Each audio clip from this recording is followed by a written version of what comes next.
बिस्मिल्लाहिर्रहमानिर्रहीम। अस्सलाम वालेकुम। उम्मीद करती हूँ कि आप सब बिल्कुल ठीक ठाक होंगे।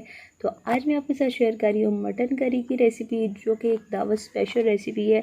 और इसको ईद की दावत हो या कोई ख़ास इवेंट, इसको आप बना सकते हैं तो सबको बहुत पसंद आएगी। बहुत ही टेस्टी और बहुत ही आसानी से ये बनने वाली मटन मसाला करी है। तो चलिए स्टार्ट करते हैं और देखते हैं कि हम किस तरह से ये बनाते हैं करी।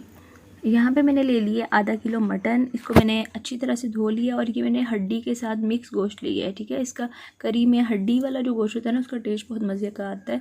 तो इसको हमने मैरिनेट करना है सबसे पहले। तो 1 चाय का चम्मच मैंने नमक डाल दिया सबसे पहले, आधा चाय का चम्मच सुरख मिर्च, ये तेज़ वाली है तो इसलिए मैं थोड़ी डाल रही हूँ, आप अपने टेस्ट के लिहाज से डालिएगा। आधा चाय का चम्मच हल्दी मैं इसमें डाल दूँगी और 1 चाय का चम्मच ये कश्मीरी लाल मिर्च है। और ये कलर इससे बहुत अच्छा आता है, अगर आपके पास हो तो ठीक है, नहीं तो आप इसको स्किप कर सकते हैं। और यहाँ पे मैं लूँगी 1.5 खाने का चम्मच लहसुन अदरक का पेस्ट। ये डालने के बाद साथ ही मैंने 1 चाय का चम्मच भर के भुना कूटा ज़ीरा और 2 चाय का चम्मच भर के मैं लूँगी यहाँ पे सूखा धनिया पिसा हुआ हम डाल देंगे। और डालने के बाद अच्छी तरह से हमने इन तमाम चीज़ों को गोश्त के साथ मिक्स करना है। और इसको मैंने तकरीबन पौने घंटे के लिए छोड़ देना है मैरिनेट करके। तो अगर आपके पास टाइम हो तो ज़्यादा देर के लिए भी रख सकते हैं, चाहे तो ओवरनाइट भी रख सकते हैं, बहुत मज़े का इससे फ्लेवर आता है। इसको हम रख देंगे साइड पे। और अब नेक्स्ट जो है वो हम एक बहुत ही मज़ेदार सा पेस्ट तैयार करेंगे जो इस करी में जान डाल देगा। तो यहाँ पे मैंने तकरीबन 15 अदद बादाम, 6 अदद हरी इलायची और 7 से 8 मैंने लौंग और 1 जावित्री का ये पीस ली है छोटा सा। और जायफल का ये मैंने 1 जायफल का जो चौथा हिस्सा होता है ना, ये मैंने ले लिया है। इन तमाम चीज़ों को मैंने एक ब्लेंडर में डालना है और थोड़ा सा पानी डाल के इसका एक स्मूथ सा हम पेस्ट तैयार कर लेंगे। तो ये देखिए आप पेस्ट तैयार हो चुका है। इसको अब हम साइड पे रख देंगे और आगे चल के हम इसको इस्तेमाल करते हैं। तो यहाँ पे एक पतीले में मैंने हाफ़ कप कुकिंग ऑयल ले ली है। चाहे तो आप ऑयल की जगह घी भी इस्तेमाल कर सकते हैं। तो इस करी में हम घी भी इस्तेमाल करेंगे, लेकिन आगे चल के तो जब हमारा तेल गर्म हो जाएगा तो 2 मीडियम साइज़ की बिल्कुल बारीक कटी हुई प्याज मैंने इसमें डाल देनी है। और दरमियानी आग पे मैंने इसको प्यारा सा लाइट ब्राउन कलर देना है। ठीक है, गोल्डन ब्राउन कलर, बहुत ज़्यादा हमने इसको डार्क नहीं करना। ये आप देख सकते हैं बड़ा प्यारा सा कलर आ चुका है और इसी स्टेज पे हमने इसको उतार लेना है। अगर थोड़ी देर भी और हुई तो ये ज़्यादा डार्क हो जाएगी और करी का जो कलर है ना, वो अच्छा नहीं आएगा। इस प्याज का हमने पेस्ट बनाना है तो इसको हमने ब्लेंडर में डाल देना है। उसी ब्लेंडर में मैंने 3 मीडियम साइज़ के टमाटर भी डाल दिए हैं और थोड़ा सा पानी डाल के इसको भी हमने बारीक पेस्ट तैयार कर लेना है। इस पेस्ट को एक बाउल में निकाल के हम साइड पे रख देंगे। और हमारी जो मटन करी की प्रिपरेशन थी वो तमाम तैयार हो चुकी है। अब हम इसकी कुकिंग की तरफ चलते हैं। तो जिस तेल में मैंने प्याज फ्राई की थी उसी तेल में 2 तेज़पत्ते, 3 अदद दालचीनी के टुकड़े और 7 से 8 मैंने काली मिर्चें और ये मैरिनेट किया हुआ जो गोश्त है ये मैंने डाल देना है। और इसको डालने के बाद मैंने अच्छी तरह से इसको फ्राई करना है। तकरीबन 7 से 8 मिनट तक मैंने इसको फ्राई करना है इसमें। तो जब इसका पानी मटन का जो अपना निकलेगा वो अच्छी तरह से खुश्क हो जाएगा और तेल बाहर आ जाएगा, तो इस स्टेज पे मैंने डाल देनी है 1/4 कप दही।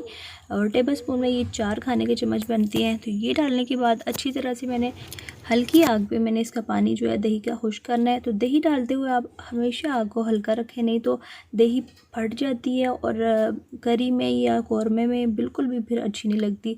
तो यहाँ पे दही का पानी खुश्क होने के बाद ये जो मैंने टमाटर और प्याज का पेस्ट बनाया होता है ये मैंने डाल देना है। अच्छी तरह से मैंने इसको मिक्स करना है और उसके बाद मज़ीद जो 8 से 10 मिनट तक इसकी बुनाई है वो मैं ढक्कन से पतीले को ढक के तो फिर करूँगी। ठीक है, तो इस दौरान मैं 1 से 2 दफ़ा इसको चेक कर लूँगी और इसका जब पानी खुश्क हो जाएगा, तेल बाहर आ जाएगा, तो फिर मैं आपसे मिलती हूँ। तो यहाँ पे 10 मिनट गुजर चुके हैं और ये आप देख सकते हैं तेल जो है ये अलहदा हो चुका है मसाले से। बहुत अच्छे से हमारा मसाला जो है ये तैयार हो चुका है। तो ये साइन होता है अच्छा मसाला भुनने का कि तेल जो है वो सेपरेट हो जाता है। और ये आप देख सकते हैं बहुत अच्छा सा दानेदार सा मसाला जो है ये हमारा करी का तैयार हुआ है। तो इसी स्टेज पे मैंने इसमें जो जायफल और जावित्री और बादाम का पेस्ट बनाया था ये मैंने डाल देना है और मज़ीद मैंने इसकी भुनाई करनी है 4 से 5 मिनट तक। यहाँ पे हमारी जो भुनाई है ये कंप्लीट हो चुकी है और ये देख सकते हैं आप बहुत अच्छा सा माशाल्लाह से कलर आया है और तेल जो है वो अलहदा हो चुका है। तो इसी स्टेज पे मैंने इसमें पानी डालना है। मैं जो कि पतीले में बना रही हूँ इसलिए मैं पानी यहाँ पे 2.5 कप के करीब मैंने लिया है। और पानी डालने के बाद मैंने इसको ढक्कन से ढक के तकरीबन 25 मिनट तक इसको पकाना है। अगर आप प्रेशर कुकर में बना रहे हैं तो प्रेशर कुकर की टाइमिंग के लिहाज से उसके पानी की एडजस्टमेंट कीजिएगा। और बाज़ औक़ात गोश्त की क्वालिटी पे भी डिपेंड करता है, तो कुछ गोश्त कम ज़्यादा टाइम भी लेते हैं, तो इस चीज़ का आपने ख्याल रखना है। तो यहाँ पे हमने इसको 25 मिनट तक दरमियानी आग पे पकाना है। तो उसके बाद फिर मैं आपसे मिलती हूँ। तो यहाँ पे पूरे 25 मिनट गुजर चुके हैं और 25 मिनट के बाद मैंने इसको जब खोला था तो इसकी ये सूरत हाल थी। तो माशाल्लाह से हमारी मटन करी जो है ये बहुत अच्छे से तैयार हो चुकी हुई है और गोश्त भी ये आप चेक कर सकते हैं बहुत अच्छे से गल चुका है। तो इसी स्टेज पे मैंने 2 खाने के चम्मच देसी घी डाल देने हैं। देसी घी से बहुत मज़े का टेस्ट आता है, आप एंड पे अगर डाल के देखिएगा। और साथ ही 1/4 चाय का चम्मच केवड़ा एसेंस, ये भी बहुत ज़्यादा ज़रूरी है इसमें। और अगर आपके पास ना हो तो आप इसको स्किप कर सकते हैं, लेकिन अगर डालेंगे तो बहुत मज़े का टेस्ट आता है। और ये 3 अदद हरी मिर्चें और थोड़ा सा हरा धनिया के पत्ते हमने डाल दिए। तो डालने के बाद 2 से 3 मिनट तक हमने हल्की आंच पे रहने देना है ताकि इनका फ्लेवर जो है अच्छे से इसमें आ जाए। तो उसके बाद हम इसको डिश आउट करते हैं। तो यहाँ पे मैं एक सर्विंग बाउल में इसको निकाल रही हूँ और माशाल्लाह से बहुत ही मज़े की ये करी जो है ये बन के तैयार होती है। तो आप किसी ख़ास इवेंट पे इसको बनाएं, आगे इंशाल्लाह ताला ईद आ रही है, ईद पे आप इसको बना सकते हैं या किसी और ख़ास इवेंट पे बना के तो आप इसको एंजॉय कर सकते हैं। बहुत ही मज़े की ये करी बन के तैयार होती है। तो इसके साथ ही फिर मैं आपसे इजाज़त चाहती हूँ। वीडियो को लाइक और चैनल पर नए हैं तो इसको प्लीज़ सब्सक्राइब ज़रूर करिएगा। तो मिलती हूँ फिर किसी और नई वीडियो के साथ। अल्लाह हाफिज़, फ़ी अमान अल्लाह।